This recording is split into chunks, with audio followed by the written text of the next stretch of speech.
আসসালামু আলাইকুম। এটিএন বাংলা সংবাদে সবাইকে স্বাগত জানাচ্ছি আমি সুমনা ঘোষ। শুরুতেই থাকছে বিআরবি কেবল সংবাদ শিরোনাম।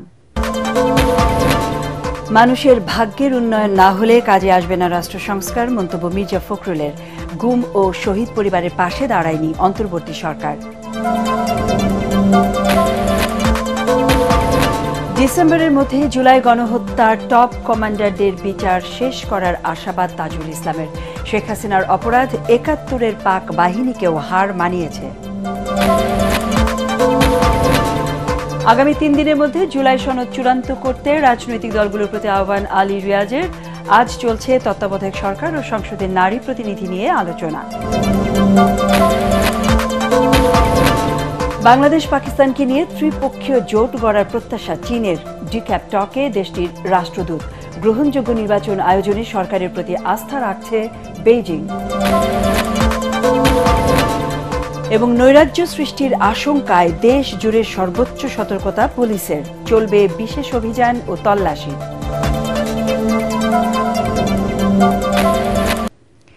এবারে বিস্তারিত সংবাদ।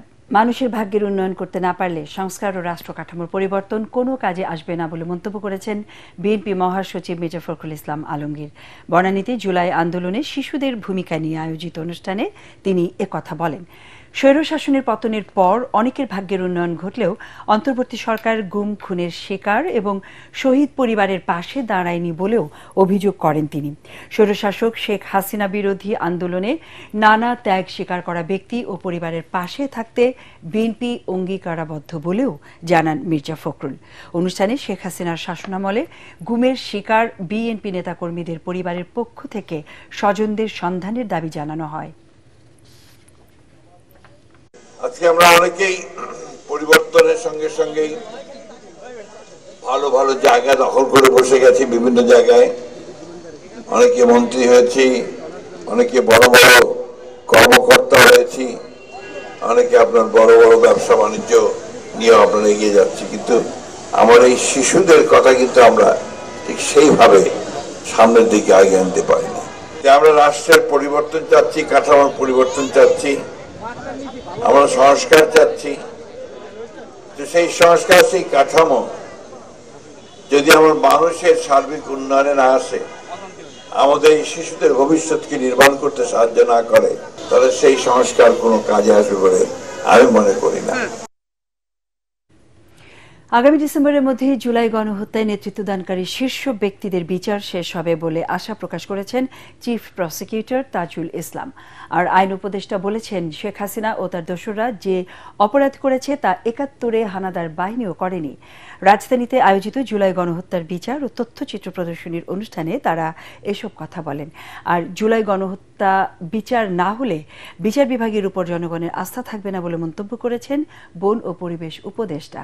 রিপোর্টে বিস্তারিত জানাচ্ছেন হুমায়ুন চিশতি। জুলাই পুনর্জাগরণ অনুষ্ঠানমালা ২০২৫-এর শুরুতে ৩০ মিনিটের দৃশ্যচিত্র প্রদর্শনের পর মঞ্চে নিজেদের অনুভূতির কথা জানান শহীদ স্বজনরা। দণ্ডিত আসামি ছিলেন, সেটা লাভ করে নিয়েছেন।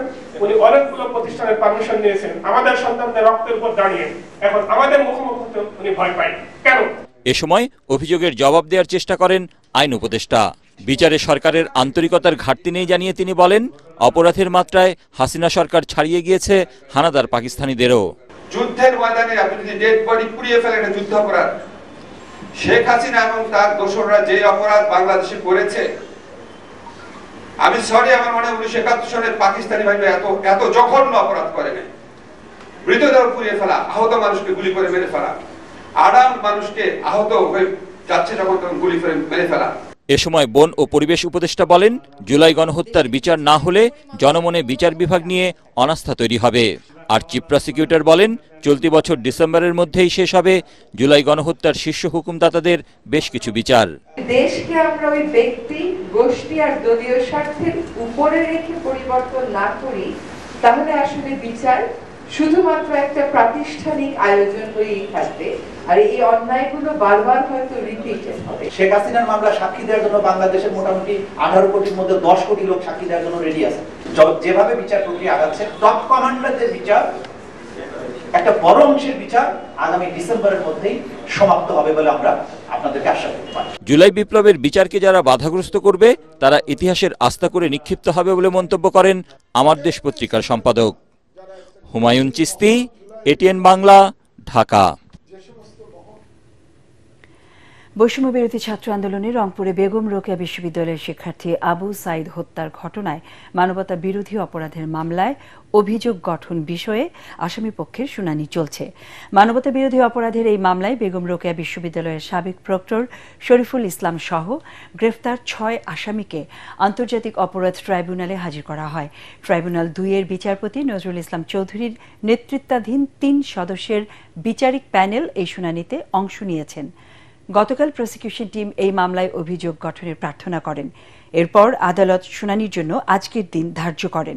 গত ৩০ জুন ৩০ জনের বিরুদ্ধে আনুষ্ঠানিক অভিযোগ আমলে নেন আন্তর্জাতিক অপরাধ ট্রাইব্যুনাল ২। আগামী ৩ দিনের মধ্যে জাতীয় সনদ চূড়ান্ত পর্যায়ে নিতে সব রাজনৈতিক দলকে অনুরোধ জানিয়েছেন জাতীয় ঐক্যমত্য কমিশনের সহ সভাপতি ড আলী রিয়াজ। রাজধানীর ফরেন সার্ভিস একাডেমিতে রাজনৈতিক দলগুলোর সাথে ধারাবাহিক সংলাপের দ্বিতীয় দফার ২১তম দিনের আলোচনার সূচনা বক্তব্যে তিনি এই আহ্বান জানান। আলী রিয়াজ বলেন, এ পর্যন্ত যেসব বিষয়ে ঐক্য হয়েছে সেসব বিষয় উল্লেখ করে জাতীয় সনদ তৈরি করা হবে, আর তা ৩১ জুলাইয়ের মধ্যেই শেষ হবে বলেও আশাবাদ জানান তিনি। আজকের আলোচনায় ৩০টি রাজনৈতিক দলের প্রতিনিধিরা অংশ নিয়েছেন। এই দিন অধিবেশনে তত্ত্বাবধায়ক সরকার, সংসদে নারী প্রতিনিধি এবং মহা হিসাব নিরীক্ষক ও ন্যায়পাল নিয়োগের বিধান নিয়ে আলোচনা চলছে বলে জানা গেছে।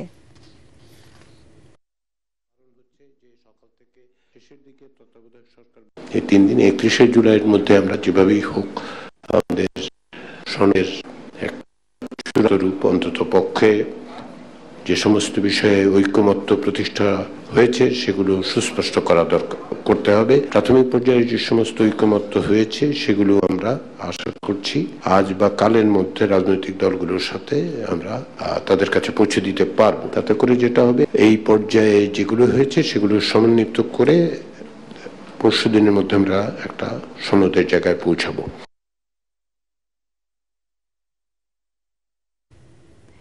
বাংলাদেশ পাকিস্তানের সাথে ত্রিপক্ষীয় জোট করতে চায় চীন।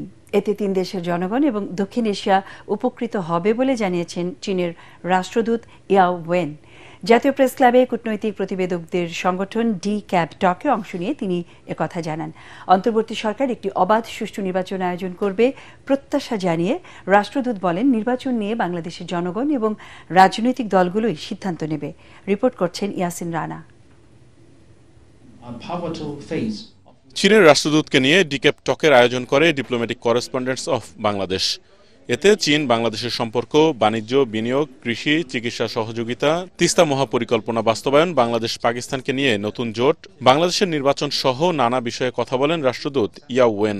তিনি বলেন, নতুন জোট হলে ৩ দেশের জনগণ উপকৃত হবে, সমৃদ্ধ প্রতিবেশী গড়ে উঠবে। এই অঞ্চলের কোনো দেশ চাইলে জোটে যুক্ত হতে পারবে বলেও জানান তিনি।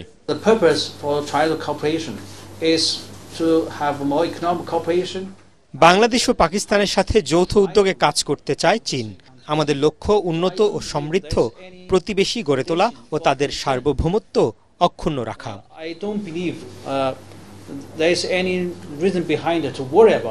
ইয়াওয়েন আরো বলেন, প্রতিবেশী দেশ হিসেবে চীন বাংলাদেশে অবাধ সুষ্ঠু নির্বাচন প্রত্যাশা করে।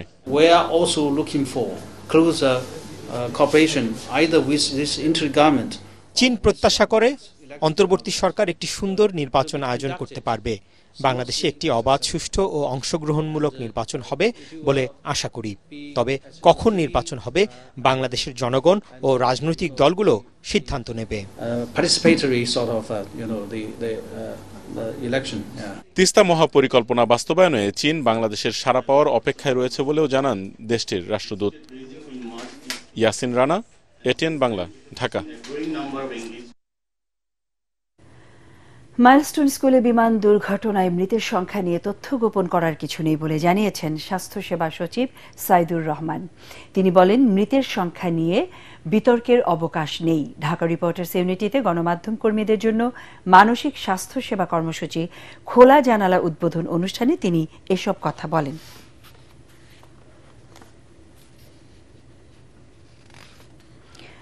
আগামী 11 দিন সারা দেশে আইনশৃঙ্খলা বাহিনীকে বিশেষ সতর্কতা অবলম্বনের জন্য চিঠি দিয়েছে পুলিশের বিশেষ শাখা এসবি। তারা বলছে, আওয়ামী লীগ এ সময় দেশ জুড়ে নৈরাজ্যকর পরিস্থিতির সৃষ্টি করতে পারে।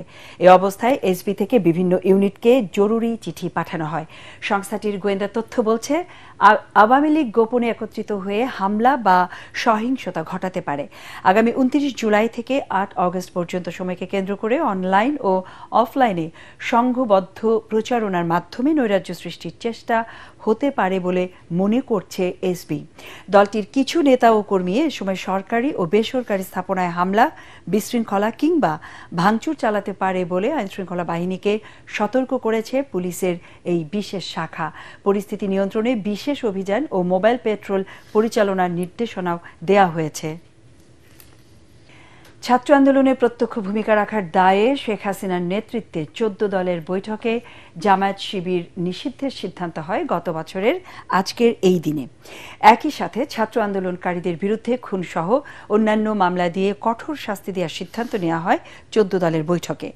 এই দিন ডিবি হারুনের তৈরি করা বিবৃতি জোর করে আদায়ের ঘটনায় ছাত্ররা আবার বিভিন্ন ক্যাম্পাসে বিক্ষোভ করে। যদিও ডিবি হারুন সেদিন সাংবাদিকদের কাছে দাবি করেন, শিক্ষার্থীরা স্বেচ্ছায় এই বিবৃতি পড়েছেন। অন্যদিকে গত বছরের এই দিনে রাষ্ট্রীয় শোক প্রত্যাখ্যান করে মুখে ও চোখে লাল কাপড় বেঁধে ছবি তোলা এবং অনলাইনে তা ব্যাপকভাবে প্রচারের কর্মসূচি ঘোষণা করে বৈষম্য বিরোধী ছাত্র আন্দোলন। রাষ্ট্র সংস্কারের পাশাপাশি রাজধানীর খেলার মাঠগুলোকে দখলমুক্ত করার দাবি জানিয়েছেন পরিবেশবাদী সংগঠনগুলো। কেন্দ্রীয় শহীদ মিনারে পরিবেশবাদী যুব সংগঠন গ্রিন ভয়েসের ব্যানারে আয়োজিত বিক্ষোভ সমাবেশ থেকে এই দাবি জানানো হয়। পরে সারা দেশের মাঠ, পার্ক ও উন্মুক্ত স্থান সংরক্ষণ সহ 9 দফা দাবিতে প্রধান উপদেষ্টা বরাবর স্মারকলিপি দেয় পরিবেশ সংগঠনগুলো। বিস্তারিত মাজহারুল হক মুহাজিরের রিপোর্টে। একটা সময় বিকেলবেলা মাঠে খেলাধুলা, দৌড়ঝাঁপ ও আড্ডার মাধ্যমে সামাজিক সম্পর্ক গড়ে উঠলেও এখন আর তা চোখে পড়ে না। সোশ্যাল মিডিয়া আর ভার্চুয়াল জগতে ডুবে যাচ্ছে তরুণ প্রজন্ম। তাই তো তরুণদের স্বাভাবিক জীবনে ফেরাতে রাজধানীর খেলার মাঠগুলো দখলমুক্ত করার দাবিতে কেন্দ্রীয় শহীদ মিনারে জড়ো হন পরিবেশ নিয়ে কাজ করা সংগঠনগুলোর সদস্যরা। সকলের কণ্ঠে এক স্লোগান, খেলার মাঠে মেলা নয়, খেলার মাঠে খেলতে চাই। বাচ্চা কাচ্চারা খেলার জন্য কোনো মাঠ পাচ্ছে না, তাদের মানসিক বিকাশে অনেক ক্ষতিগ্রস্ত হচ্ছে, তারা ফোনে আসক্ত হয়ে যাচ্ছে। ঢাকা শহরে যে পার্কগুলো রয়েছে আপনারা খোঁজ নিয়ে দেখবেন, এমন অনেকগুলো পার্ক রয়েছে যেগুলো সবার জন্য উন্মুক্ত না। তো যখন একটা ফাঁকা জায়গা পাওয়া যায় সেখানে কিছু না কিছু একটা লিস্ট দিয়ে দেওয়া হচ্ছে, সেখানে দখলদার বাণিজ্য করা শুরু করে দিয়েছে। এর আগেও আমরা আনোয়ারা উদ্যানটি মুক্ত করার জন্য অনেকবার গিয়েছি, তারা আমাদেরকে আশ্বাস দেওয়ার পরেও প্রত্যাশিত ফলাফল পায়নি। সরকারি সংস্থাগুলো রাজধানী যেসব মাঠ দখল করে রেখেছে তা দ্রুত সময়ের মধ্যে উন্মুক্ত করার দাবিও জানান পরিবেশ আন্দোলনের নেতারা। আমরা যদি আমাদের মাঠকে রক্ষা না করি, আমরা কোনোভাবে আমাদের ভবিষ্যৎকে আগামীতে ভালোভাবে দেখতে পারবো না। বৈষম্যের কথার বিরুদ্ধে যুদ্ধ করার কথা বলে এই সনদ স্বাক্ষর হচ্ছে, সেখানে পরিবেশ, উন্মুক্ত স্থান, খেলার মাঠ অগ্রাধিকার পেতেই হবে। এদিন প্রধান উপদেষ্টা বরাবর 9 দফা দাবিতে স্মারকলিপি দেয় পরিবেশবাদী যুব সংগঠন গ্রিন ভয়েস। এতে সংহতি জানান পরিবেশ নিয়ে কাজ করা সব চেনা মুখ। মাজহারুল হক মুহাজির, এটিএন বাংলা, ঢাকা। প্রায় 5.5 মাস বন্ধ থাকার পর আজ থেকে খুলেছে খুলনা প্রকৌশল ও প্রযুক্তি বিশ্ববিদ্যালয়। কুয়েটে শুরু হয়েছে শিক্ষা কার্যক্রম। এদিকে শিক্ষক লাঞ্ছিতের ঘটনায় গঠিত কমিটি তদন্ত কাজ চালিয়ে যাবার পাশাপাশি বাকি সমস্যাগুলো পর্যায়ক্রমে নিরসনের কথা জানিয়েছেন নতুন উপাচার্য অধ্যাপক ডক্টর মোহাম্মদ মাকসুদ হেলালি। অন্যদিকে একাডেমিক ছুটি কমিয়ে পাঠদানের ক্ষতিপূরণের দাবি জানিয়েছেন শিক্ষার্থীরা। খুলনা থেকে এস এম হাবিবের রিপোর্টে জানাচ্ছেন এস এম আশরাফ। ক্যাম্পাসে ছাত্র রাজনীতি বন্ধ নিয়ে সংঘর্ষ এবং একে কেন্দ্র করে শিক্ষক লাঞ্ছিতের ঘটনায় 5 মাস বন্ধ থাকার পর মঙ্গলবার শিক্ষার্থীদের কোলাহলে মুখরিত হয়ে উঠেছে খুলনা প্রকৌশল ও প্রযুক্তি বিশ্ববিদ্যালয় কুয়েট ক্যাম্পাস। সোমবার নিরাপত্তা কমিটির সভা শেষে ক্লাসসহ একাডেমিক কার্যক্রম শুরুর সিদ্ধান্ত নেয় বিশ্ববিদ্যালয় কর্তৃপক্ষ। মঙ্গলবার সকালে বিশ্ববিদ্যালয়ের সকল হল ও ল্যাব খুলে দেন নতুন উপাচার্য অধ্যাপক ডক্টর মোহাম্মদ মাকসুদ হেলালি। শিক্ষার্থীদের কোলাহলে প্রাণ ফিরে পায় ক্যাম্পাস ও ক্লাসরুম। আজকে সকালে আমাদের 2টা ক্লাস হয়েছে, 3টা হওয়ার কথা ছিল, একটা মানে স্যারের ক্লাস শেষ হয়ে গেছিল আগে, এই জন্য ওই ক্লাসটা হয়নি, আর বাকি 2টা ক্লাস হয়েছে। আর স্টুডেন্ট অনেক আসছে। দীর্ঘ 5 মাস পর আমাদের হচ্ছে আজকে শুরু হলো। সকালের ক্লাস ছিল, 2টা ক্লাস হচ্ছে আমরা করলাম। আমাদের অনেক গ্যাপ গেছে, এখন হচ্ছে আমরা এরিয়া হচ্ছে কভার করার জন্য চেষ্টা করতে, মানে স্যাররা চেষ্টা করতেছে। ক্যাম্পাসে অনেক বিষয় আছে যা সমাধান সময় সাপেক্ষ বলে জানান নতুন উপাচার্য ডক্টর মোহাম্মদ মাকসুদ হেলালি। সবার মতামত সহায়তা নিয়ে কুয়েটের শিক্ষা কার্যক্রম এগিয়ে নেওয়ার কথাও জানান তিনি। সবার সঙ্গে বসেছি, বারে বসেছি, বারে সবার সঙ্গে কথা বলেছি, এই সমন্বয়টা করার চেষ্টা করেছি। আমার কাছে শুধু সমন্বয় করার কিছু না, আমি সমন্বয় করার চেষ্টা করেছি, সবাইকে বারবার বলে সমন্বিত করার চেষ্টা করেছি, আর কিছু। গত 18 ফেব্রুয়ারি ক্যাম্পাসে রাজনীতি বন্ধের দাবিতে কুয়েট শিক্ষার্থীদের দুই পক্ষ সহ বহিরাগতদের ত্রিমুখী সংঘর্ষ হয়। শিক্ষার্থী ও শিক্ষকদের পাল্টাপাল্টি নানা দাবির পরিপ্রেক্ষিতে বন্ধ হয়ে যায় বিশ্ববিদ্যালয়ের স্বাভাবিক কার্যক্রম। Bureau report, ATN Bangla. চট্টগ্রামের গার্মেন্টস কারখানার প্রায় 70% পোশাকে রপ্তানি হয় যুক্তরাষ্ট্রের বাজারে। তবে দেশটির শুল্ক আরোপ নিয়ে এখনও কোনো সমাধান না হওয়ায় চরম অনিশ্চয়তায় চট্টগ্রামের গার্মেন্টস মালিকরা। ব্যবসায়ীরা বলছেন, শুল্ক বাড়লে বন্ধ হয়ে যেতে পারে অনেক কারখানা, চাকরি হারাতে পারে কয়েক লাখ গার্মেন্টস কর্মী। চট্টগ্রাম থেকে আরও জানাচ্ছেন সৈয়দ তামিম মাহমুদ। বাংলাদেশ থেকে সবচেয়ে বেশি গার্মেন্টস পণ্য রপ্তানি হয় যুক্তরাষ্ট্রে। এর মধ্যে চট্টগ্রাম অঞ্চলের মোট পোশাক রপ্তানির 70% গন্তব্যই যুক্তরাষ্ট্র। কিন্তু শুল্ক সংক্রান্ত জটিলতা নিরসন না হওয়ায় চরম উৎকণ্ঠায় তৈরি পোশাক খাত সংশ্লিষ্টরা। চলমান আলোচনা সফল না হলে আগামী 1 আগস্ট থেকে দিতে হবে বাড়তি শুল্ক। এর পাশাপাশি এখনো মেলেনি বসন্তকালীন পোশাক তৈরির ক্রয়াদেশ। সমাধান না হলে ভেস্তে যেতে পারে সামনের বিশ্বকাপে পোশাক তৈরির স্বপ্ন। 35 থাকতেছে না আরো কমতেছে, সেটা আমরা এখনো পর্যন্ত আমরাও বুঝতেছি না, বায়ারও বুঝতেছি না। তাহলে এই টাকাটা বা এই পার্সেন্টেজটা কে দিবে? সেই কারণে আমাদের বায়ারে অলমোস্ট জুলাইয়ের পরে যা প্রোডাকশন হবে সবগুলো হোল্ডে রাখছে, এবং ফিউচারে যেগুলো আপনার অক্টোবর, নভেম্বর, ডিসেম্বর যে স্প্রিং সিজন, এগুলো অর্ডারগুলো কিন্তু এখনো পর্যন্ত আমরা পাচ্ছি না। গার্মেন্টস মালিকরা বলছেন, ভারত, ভিয়েতনাম, কম্বোডিয়া কিংবা চীনের মতো প্রতিদ্বন্দ্বী দেশগুলোর চেয়ে ট্যারিফ কম না হলেও অন্তত সমান করতে হবে, না হলে লোকসানে পড়তে পারে চট্টগ্রামের প্রায় 200 পোশাক কারখানা। ট্যারিফ যেন আমাদের প্রতিদ্বন্দ্বী দেশগুলির থেকে কম হয়।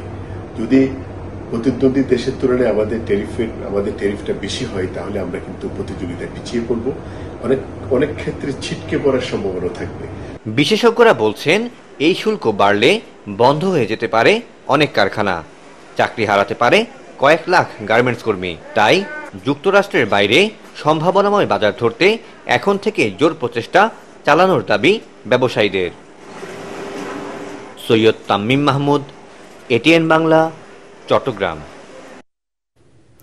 ফরিদপুরের নগরকান্দা এলাকায় র্যাব পরিচয়ে 2জন স্বর্ণ ব্যবসায়ীকে বাস থেকে নামিয়ে ডাকাতির অভিযোগে 5 জনকে গ্রেফতার করেছে র্যাব। রাজধানী কারওয়ান বাজার মিডিয়া সেন্টারের র্যাব 10-এর অধিনায়ক জানান, স্বর্ণ ব্যবসায়ী জয়দেব আধ্য ও বিশ্বনাথ আধ্য পুরনো ঢাকার তাঁতিবাজার থেকে স্বর্ণের অলংকার তৈরির ডায়াস কিনে সাতক্ষীরা যাচ্ছিলেন। এ সময় ফরিদপুরের নগরকান্দা এলাকায় বাস থামিয়ে র্যাব পরিচয়ে তাদের কাছ থেকে সবকিছু লুটে নেয় ডাকাত দল। পরে জনতা ও র্যাব যৌথভাবে মাইক্রোবাসটি আটকে ডাকাত দলের 5 জনকে আটক ও মাইক্রোবাসটি জব্দ করে। এ সময় তাদের কাছ থেকে র্যাবের নকল আইডি কার্ড ও পোশাক সহ নানা সরঞ্জাম উদ্ধার করে। আমাদের অনুসন্ধানে এবং তাদের জিজ্ঞাসাবাদে যেটা দেখা গিয়েছে যে এই 5 জনই হলো সংঘবদ্ধ আন্তজেলা ডাকাত দলের সদস্য প্রত্যেকেই। ইতিপূর্বেও এই র্যাবের কোটি পরে র্যাব পরিচয়ে ডাকাতি করেছে বিভিন্ন বাসে, বিভিন্ন পরিবহনে। এখন যেটা যে আমরা যদি একটু সচেতন হই, যারা আন্তজেলা বাস সার্ভিস মালিক যারা আছেন, আমাদের বাসের যদি সিসি ক্যামেরা আমরা লাগাই, তাহলে যেটা হবে যে বাসে কে উঠলো, কে কখন নামলো, প্রত্যেকেই ট্রেস করা সম্ভব হয়। উদ্বোধনের আগেই ভেঙে গেছে কুয়াকাটা সৈকত সংলগ্ন সড়ক। সাগরের অস্বাভাবিক জোয়ারের লণ্ডভণ্ড হয়ে গেছে প্রায় 5 কোটি টাকা ব্যয়ে নির্মিত 300 মিটার সড়কের 1/3 ঠিকাদারদের বিরুদ্ধে নিম্নমানের কাজের অভিযোগ প্রমাণিত হলে ব্যবস্থা নেওয়ার আশ্বাস দিয়েছে উপজেলা প্রশাসন। পটুয়াখালী থেকে জাহিদ রিপনের রিপোর্ট, জানাচ্ছেন মিজান শাহজাহান। সৈকতে পর্যটকদের চলাচলের সুবিধায় হোটেল সিবিউ থেকে জাতীয় উদ্যান জাউবন পর্যন্ত ১৩০০ মিটার রাস্তা নির্মাণের উদ্যোগ নেয় কুয়াকাটা পৌরসভা। ৪ কোটি ৭৫ লাখ টাকা ব্যয়ে এ প্রকল্পের নির্মাণ কাজ পায় তৎকালীন মেয়র আনোয়ার হাওলাদারের ঘনিষ্ঠ ৩ সহযোগী। এরই মধ্যে প্রকল্পের বিপরীতে ১.৫ কোটি টাকার বিল উত্তোলন করেছে নির্মাতা ৩ প্রতিষ্ঠান। জোয়ারে সড়কটি বিধ্বস্ত হওয়ায় কাজের মান নিয়ে প্রশ্ন তুলেছেন স্থানীয়রা। পরিকল্পনা ছাড়া কাজ করায় আমাদের রোডটা বর্তমানে এই যে পরিস্থিতি ভেঙে গেছে, এটা আমাদের জন্য দুর্ভোগ। না যে কাজটা করছে কাজ বেশি ভালো করে নাই এই জন্য ভাড়াই ফেলাইছে, ঠিকভাবে সিমেন্ট বেলি দেয় না এই জন্য ভাড়াই ফেলাইছে। সাগর পার একেবারে ভাঙিয়া রাস্তার পাশে যাইবে গিয়া। এখন সরকারের দ্রুত পদক্ষেপ নেওয়া উচিত যে মেরিন ড্রাইভটা যে আপনার টিকসইভাবে করা উচিত। ঠিকাদারি প্রতিষ্ঠান SM ট্রেডার্সের স্বত্বাধিকারী সাদ্দাম মালের দাবি, তিনি সরাসরি কাজ করেননি, রুহুল আমিন নামে একজনকে সাব কন্ট্রাক্ট দিয়েছেন। তবে ৩ প্রতিষ্ঠানের মালিকদের মোবাইল ফোন বন্ধ থাকায় যোগাযোগ করা সম্ভব হয়নি। অন্যদিকে স্বজনপ্রীতির অভিযোগ অস্বীকার করেছেন সাবেক মেয়র আনোয়ার হাওলাদার। প্রমাণ পেলে ঠিকাদারি প্রতিষ্ঠানের বিরুদ্ধে ব্যবস্থা নেওয়া হবে বলে জানিয়েছেন উপজেলা নির্বাহী কর্মকর্তা। আমরা যখনই দেখছি যে কাজ খারাপ হচ্ছে ওর পর থেকে টাকা দিই নেই। আমাদের কমিটির জন্য আমরা নিম্ন কাজের জন্য কমিটি গঠন করছি, কাজের মান ইত্যাদি দেখে তারা সুপারিশ করবে, এরপরে আমরা ওই অনুযায়ী ব্যবস্থা। দায়ীদের বিরুদ্ধে দৃষ্টান্তমূলক শাস্তির দাবি জানিয়ে সড়কটি পুনর্নির্মাণের তাগিদ এলাকাবাসীর। Bureau report, ATN Bangla. এবারে আল আরাফা ইসলামী ব্যাংক অর্থ সংবাদ।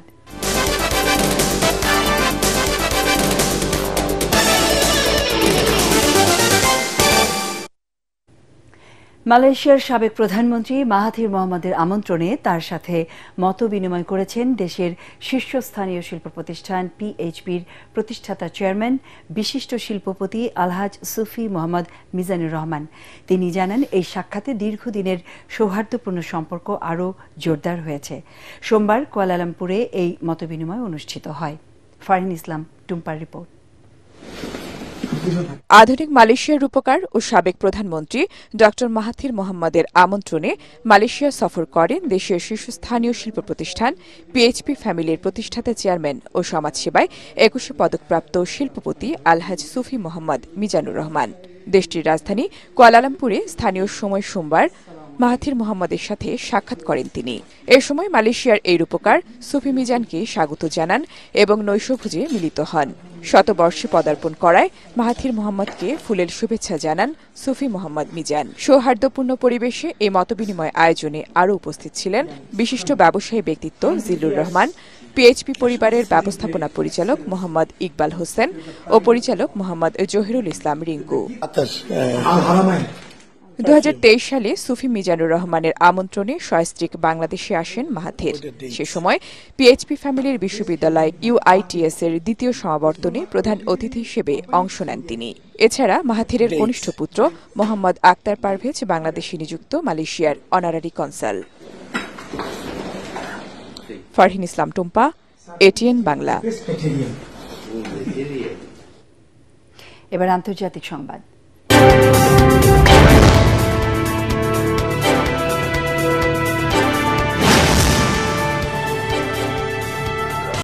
ইউক্রেন যুদ্ধবন্ধে রাশিয়াকে 10 থেকে 12 দিনের সময় বেঁধে দিয়েছেন মার্কিন প্রেসিডেন্ট ডোনাল্ড ট্রাম্প। স্কটল্যান্ডে ব্রিটিশ প্রধানমন্ত্রী কিয়ার স্টারমারের সঙ্গে বৈঠকে সাংবাদিকদের এই কথা জানান ট্রাম্প। এ সময় তিনি রাশিয়া ও দেশটির রপ্তানি পণ্যের ক্রেতাদের ওপর নিষেধাজ্ঞা আরোপের হুমকি দিয়ে বলেন, ইউক্রেন যুদ্ধবন্ধে অগ্রগতি না হলে রাশিয়াকে চরম পরিণতি ভোগ করতে হবে।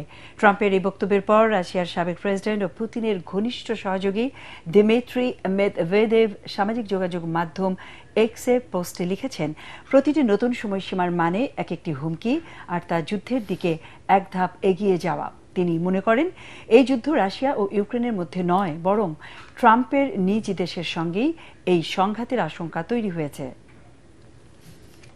এবারে খেলার খবর।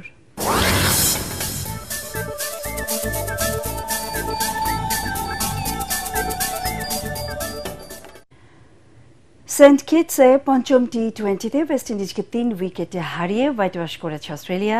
টসে হেরে ব্যাটিংয়ে নেমে পাওয়ার প্লেতে 3 উইকেট হারিয়ে কিছুটা চাপে পড়ে স্বাগতিক দল। তবে শেরফান রাদারফোর্ডের ৩৫ আর সিমরানের হেটমায়ারের ৫২ রানের ইনিংসে ১৭০ রানের পুঁজি পায় ওয়েস্ট ইন্ডিজ। জবাবে ৬০ রানে ৪ উইকেট হারিয়ে বিপদে পড়ে অস্ট্রেলিয়া। এরপর ক্যামেরন গ্রিনের ৩২, টিম ডেভিডের ৩০ আর মিচেল ওয়েনের ১৭ বলে ৩৭ রানের ঝড়ে ১৮ বল হাতে রেখে জয় নিশ্চিত করে অজিরা।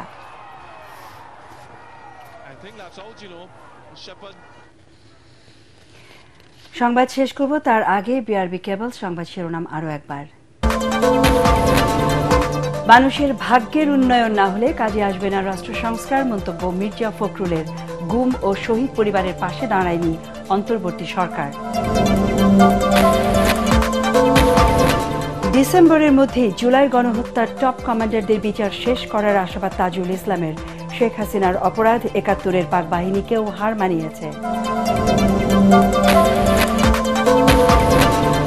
আগামী ৩ দিনের মধ্যে জুলাই সনদ চূড়ান্ত করতে রাজনৈতিক দলগুলোর প্রতি আহ্বান আলী রিয়াজের। আজ চলছে তত্ত্বাবধায়ক সরকার ও সংসদের নারী প্রতিনিধি নিয়ে আলোচনা। বাংলাদেশ পাকিস্তানকে নিয়ে ত্রিপক্ষীয় জোট গড়ার প্রত্যাশা চীনের। ডিক্যাপ টকে দেশটির রাষ্ট্রদূত। গ্রহণযোগ্য নির্বাচন আয়োজনে সরকারের প্রতি আস্থা রাখছে বেইজিং। এবং নৈরাজ্য সৃষ্টির আশঙ্কায় দেশ জুড়ে সর্বোচ্চ সতর্কতা পুলিশের। চলবে বিশেষ অভিযান ও তল্লাশি।